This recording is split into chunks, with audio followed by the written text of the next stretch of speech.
Oh, but turn-based RPGs are dying. Yeah, well, Atlus got something to say about that. Hello, hello, hello, everybody.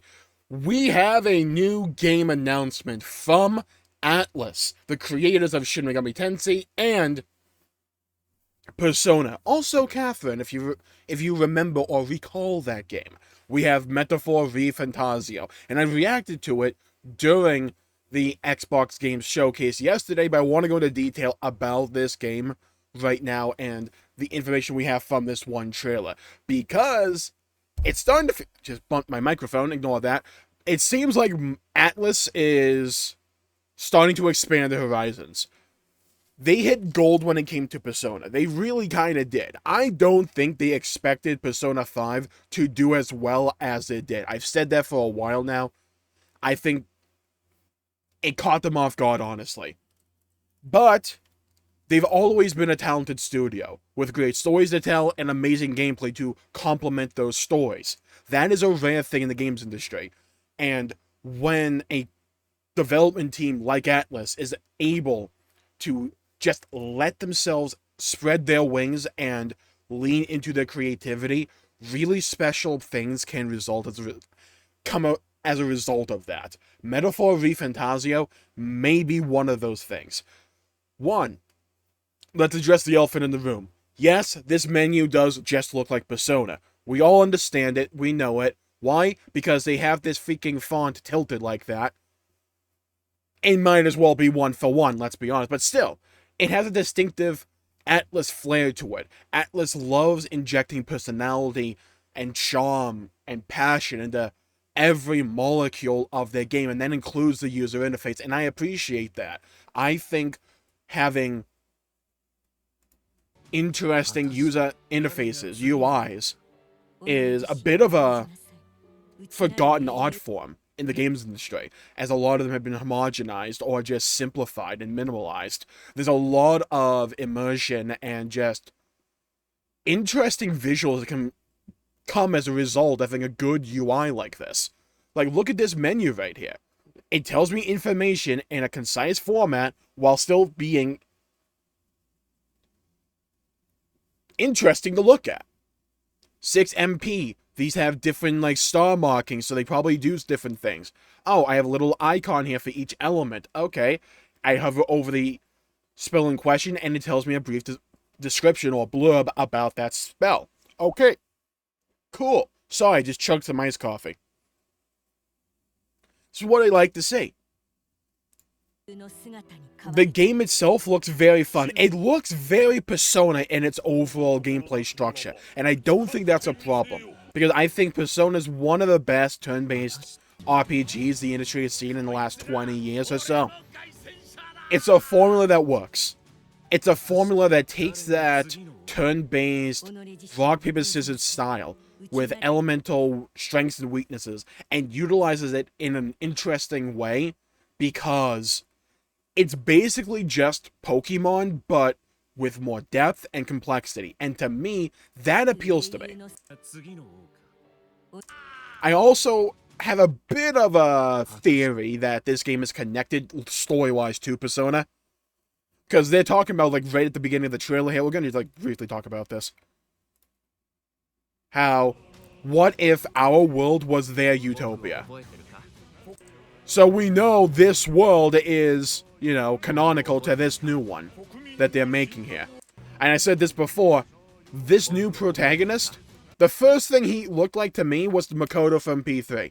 That's the first thing I thought of. There's another guy later on that kind of looks like the villain from P3 as well, I forget his name. The people call Moist Critical or Revolver Jesus, like what, you know, that character? If you know it, you know it. But even if it's not, one, I like the idea that they have a new IP and they're not just beholden to the high school setting from Persona, because I can imagine it'd be a little bit creatively stifling if you're forced to follow a set formula like Persona all the time. Having this new series where they can spread their wings and try different settings and lean more into the wacky side of things like they do in Shin Megami Tensei, maybe, but not necessarily be beholden to the post-apocalypse like they are in Shin Megami Tensei. I'm all in favor of that. But let's be honest here. This just looks like you have your characters on the right here, and you have their personas on the left. Except for Gallica, who's just, I guess, here for the vibes. Oh, no, they're the Navigator, sorry. They're the freaking Futaba, or Rise, or the Fuka. God forbid if they're the Fuka of the group. But yeah, there's a lot of interesting RPG mechanics here, and they seem... That's the main thing, gameplay-wise, that this game is really stepping aside from the other Atlus titles and trying to make a mark all of its own to me. It seems like it's leaning more into RPG progression and customization, even more so than the other games. We have different ranks here for their classes. You have Seeker, Warrior, Knight, Thief. For Traveling Boy, Stroll, and Hulkenberg, great name by the way, they have their rank at Master. Heisman over here seems like a bit of a newer character, or an underutilized character in this playthrough, because it's only rank 15 or 20. Now, what you get at certain ranks, we don't know, but you can see later on, there's a bit of customization here.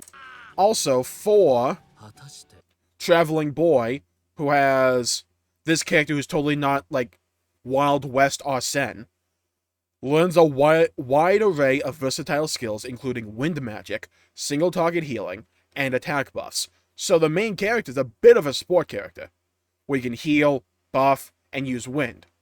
Kind of like Morgana, with a few more buffs, I guess. Okay, interesting.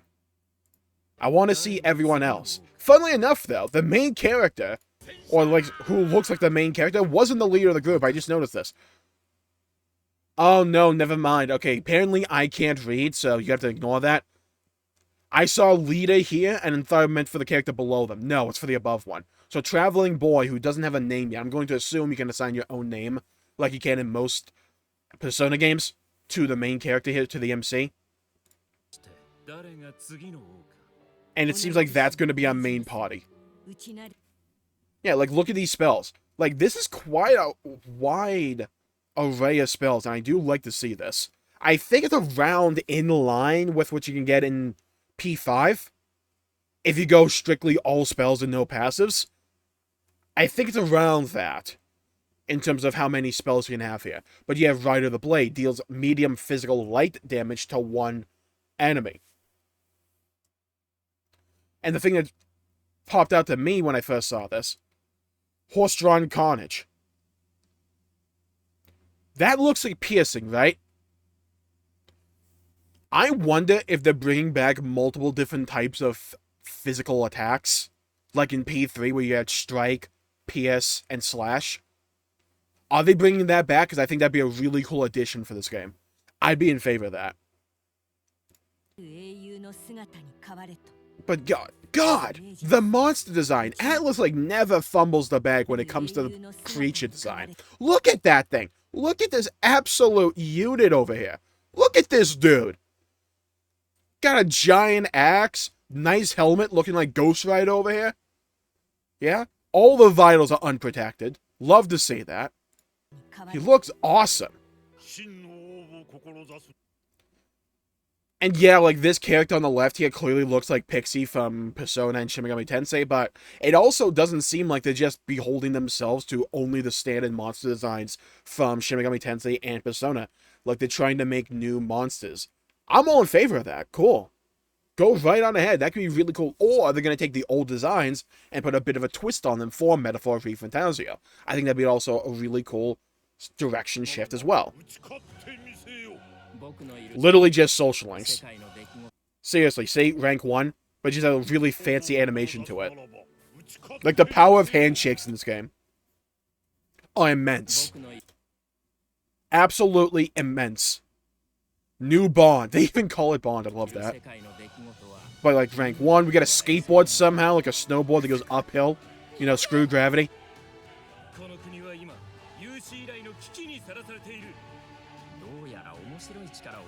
Like, I'm telling you. It's looking good. It's looking really good. I'm telling you, the monster design here. First of all, this dragon looks awesome. Second of all, that thing's going to be in my nightmares. Like, straight up. If it wasn't already, it's going to be. Like, what that tongue do? But still, moving on. ripping cloth. We're gonna ignore the fact that those animations look like they were at 15 FPS. I'm going to assume they're gonna just, like, fix that later on. Like, sure, okay. I won't dwell on that right now. I'm telling you, the MC looks like Makoto. I cannot be unconvinced by this. Yeah? I will have played the game, and there'll be nothing about that theory within the game, and I'll still be convinced. Like, this is all just a dream he's having as a door. Telling you that right now. Hold on, that's the dude. Hold on, watch this. Well, hold on, hold. Yeah, that guy. Hold on. Okay, wrong character, never mind. Ignore that completely. Though I will say, I was really on it. If you play Fire Emblem Three Houses, the church route, you know the guy, right? Like, you know who I'm talking about? Yeah, you can't unsee that, can you? It looks high action, it looks unique, it looks inspired, visually it looks very much out there, in a good way. Every scene in this game is interesting to look at. The world itself looks fun and interesting to explore. The story is very intriguing.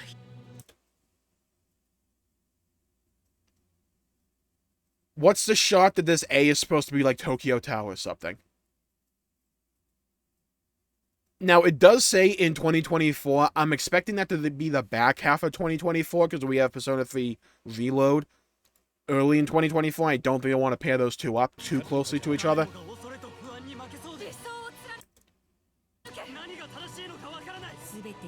I'm telling you, though. This game is looking very intriguing to me. Also, there was like a reload mechanic. Let me go back to the gameplay. Just a split second here. I have a bit of a theory for this. First of all, nice social stats here. Also, I like Terriermon here with a sword. Love that. Watch this. Yeah, we have courage, wisdom, tolerance, eloquence, and imagination. So we're going to have to level those up. Those are going to be like a social stats. I wonder if they're going to have some kind of gameplay significance in the game, in like the combat this time around, since it's not Persona. It'll be interesting to see how they tackle this, or if it's just for dialogue options. I want to see if we can get back to the gameplay here, because they had a rewind mechanic that I want to briefly go over, because I have a bit of a theory for that. Hold on, I swear to God I can find this. Watch. Yeah, look at me able to scrub through a video. Okay, so we have buttons here. First of all, they're all to the side, so if you ever want to read these, you have to like bend your head at a 45-degree angle. You have Archetype, which is just your Persona powers. You have Weapon, which is wield arms, which I'm assuming is just basic attack. You can pass your turn. You can Synthesis, which is teaming up, which I imagine allows you to do certain combos between characters. That could be really cool and interesting, especially if certain characters have different combinations with one another to give you different effects. I wonder if to use a Synthesis, you have to use one of these 4 stacks on the top of your screen here. That could be very... Oh my god. That could be very interesting in my opinion. We have to fight the actual incarnation of Tooth Decay here as well. And here's the button. Retry. Turn back the clock. What I think this is you can turn back to the previous turn. So maybe you use an ability and it misses. Say, you know what? That kind of sucks. Why don't I just rewind the clock? Now, that may seem overpowered, and I would agree. However, I'm convinced that this ability uses up this gauge. I don't know how much, like maybe it's 1 or 2 of these at a time, or just uses the entire bar. If that's the case, I'm fine with it, because how many times has an enemy used an insta-kill on your protagonist and you just have to retry? That's not fun to me, but if we have a retry thing here that we can bank and say, okay, I have this up my sleeve just in case I need it, that'd be cool. That's an interesting form of management to counteract one of the main annoyances of turn-based RPGs for me. I love to see stuff like that. That, to me, is an interesting design choice. Formation, target, and then we have like the subtitles taking up space here. But you can see there's other options here as well. But yeah, I am very, very, very optimistic about this game. Atlus normally releases quality products. And normally, if you don't like an Atlus game, it just comes down to personal preference and not necessarily about a question of their own quality that they're putting out here. General rule of thumb. But yeah, Metaphor ReFantazio. It's looking really good. And I'm hoping that this can become a series that can stand on its own, be an interesting turn-based RPG that allows Atlus to explore other creative set pieces and let them spread their wings a little bit. It's looking very interesting, very inspired, and has a lot of potential behind it. And I hope they nail it out of the park. I'm going to call the video there for today. Thank you all for tuning in. My pleasure for making the video. If you enjoyed it, please leave a like and subscribe. It really helps the channel out and helps support future content, and I greatly appreciate it. Stay safe, have a great day, go play some video games if you can, and as always, link to this video in the description down below. I'll see you all next time. Bye-bye, everybody, until we meet again.